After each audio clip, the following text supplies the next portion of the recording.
Do të vjojmë tani me tjera informacione.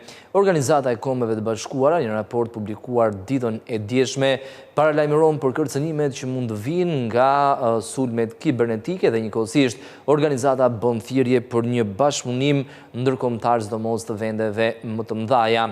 Ne specifikisht do të fokusohemi te kërcënimet që përballet vendi ynë dhe njëkohësisht masat që janë ndërmarrë.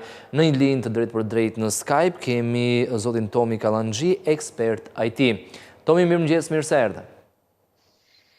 Mirëmëngjes, mirë se vjen. Atëherë, në këndvështrimin tuaj, për ta nisur edhe bisedën me thirrjen që bën OKB-ja në lidhje fillimisht me kërcënimet, por njëkohësisht edhe me bashkëpunimin ndërkombëtar. Sa i rëndësishëm është ky bashkëpunim në një kohë që kam përshtypjen se sulmet kibernetike jo vetëm që shtohen, por janë gjithmonë më të sofistikuara?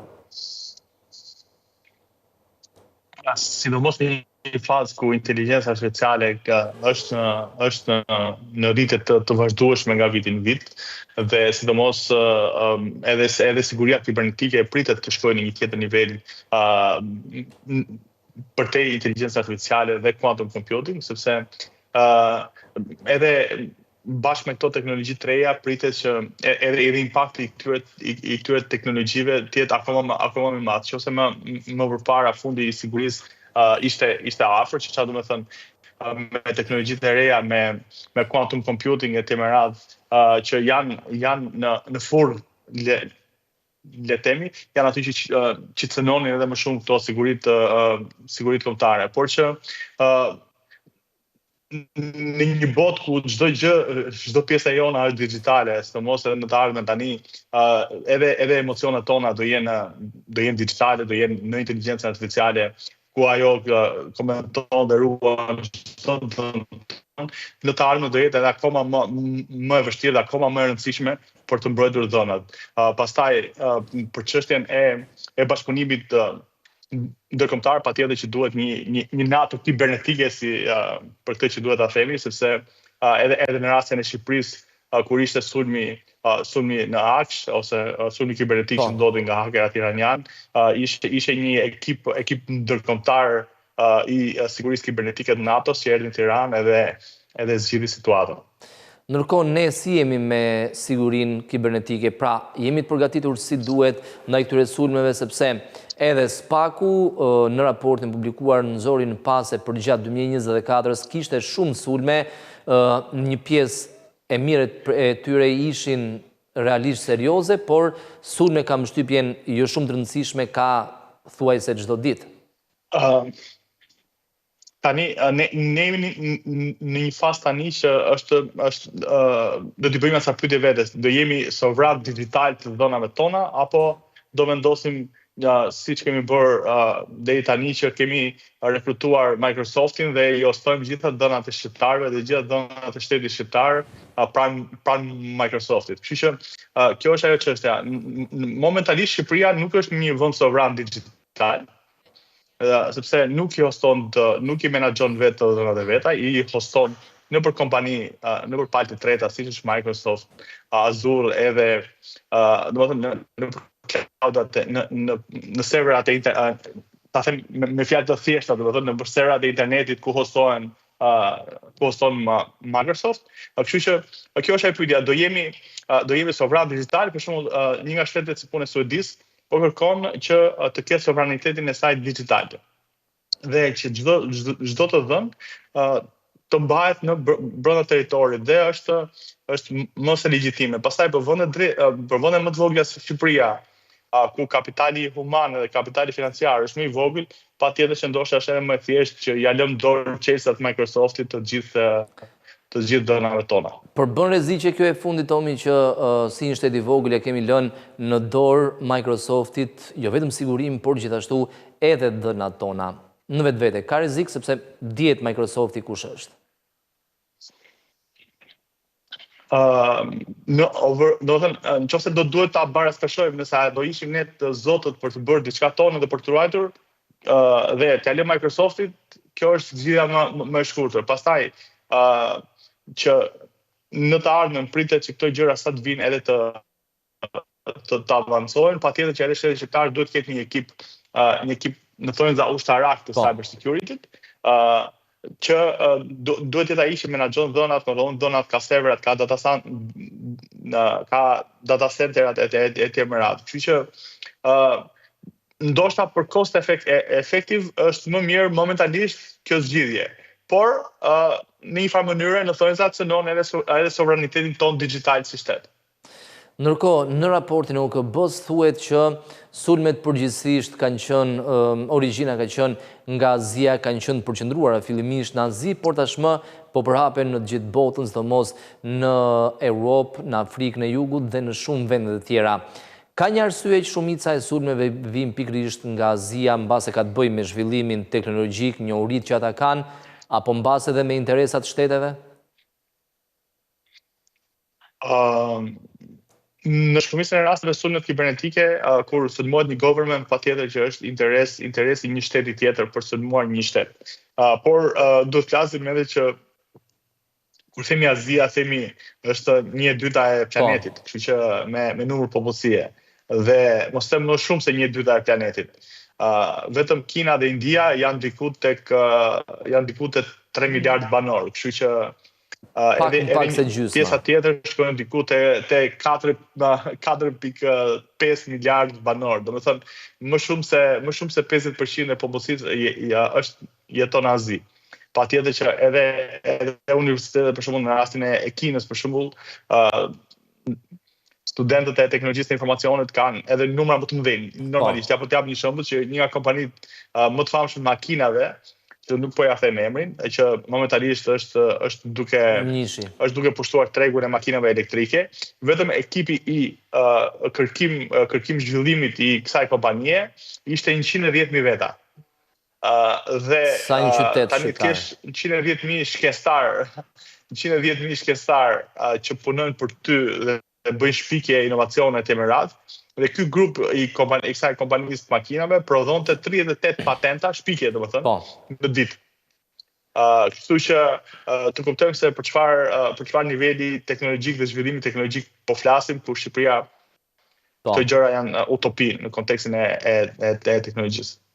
Ndërkohë, njëkohësisht OKB-ja nuk paralajmëron për të mbrojtur ndaj sulmeve kibernetike në rang qeverish apo institucionesh të mëdha, por njëkohësisht edhe individët. Çfarë duhet bëjnë individët, sepse raporti thekson që joshe nëpërmjet formave të ndryshme, investime, deri te kriptomonedhat, përfitime që nuk ta merr as mendja.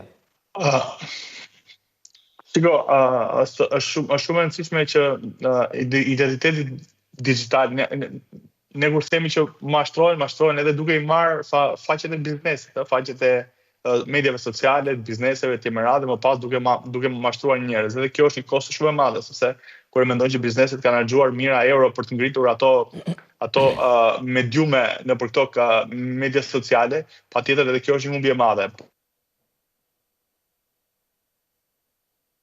Me sa duket kemi një shkputje në lidhjen e drejt për drejt me Tomi Kallanxhi, ekspert IT. Tomi, jemi sërish në lidhje drejt për drejt. Patëm një shkputje. Po. Okej.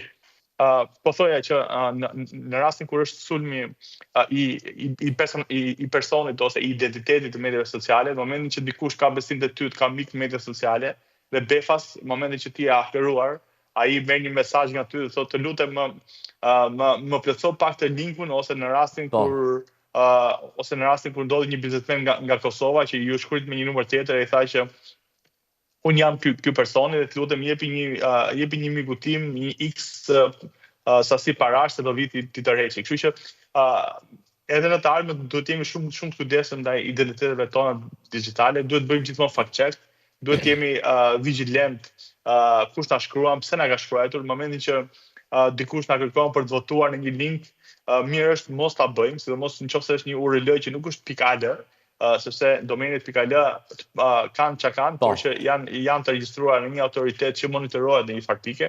Pastaj nëse domenet që kanë një emër tjetër nuk monitorohen, kështu që duhet jemi shumë kujdesshëm dhe nuk mund të lëmë rastësisht mbarvajtjen tonë digjitale.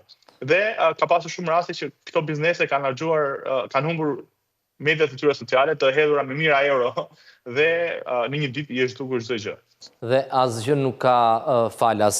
Ndërkohë, njëkohësisht raporti OKB-s Tomi përmend edhe faktin që bandat kriminale kanë krijuar konvikte ku strehojnë me mira kryesisht të rinj që i rekrutojnë përmjet mashtrimeve, i mbajnë aty, i detyrojnë të ndërmarrin krime kibernetike. Nëse nuk gaboj, ju e keni përmendur këtë fakt edhe në një bisedë më parshme që ne patëm.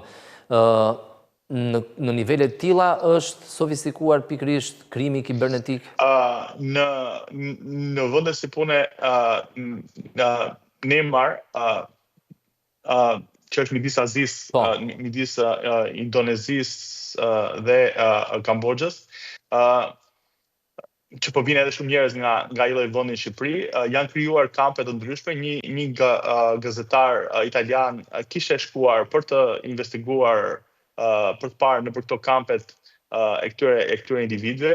Flasin për numra të mëdhenj personave, flasin mbi 40.000 njerëz që jetojnë dhe merren vetëm me sulme kibernetike të vendeve ndryshme, duke qenë që këto janë vende në një farë mënyrë edhe ku shteti ligjor nuk funksionon, por do të themi edhe një tjetër që vende si puna e Nigjerisë gjenerojnë të ardhura mbi $100 miliard vetëm nga mashtrimet në internet. Kështu që është një numër shumë i lartë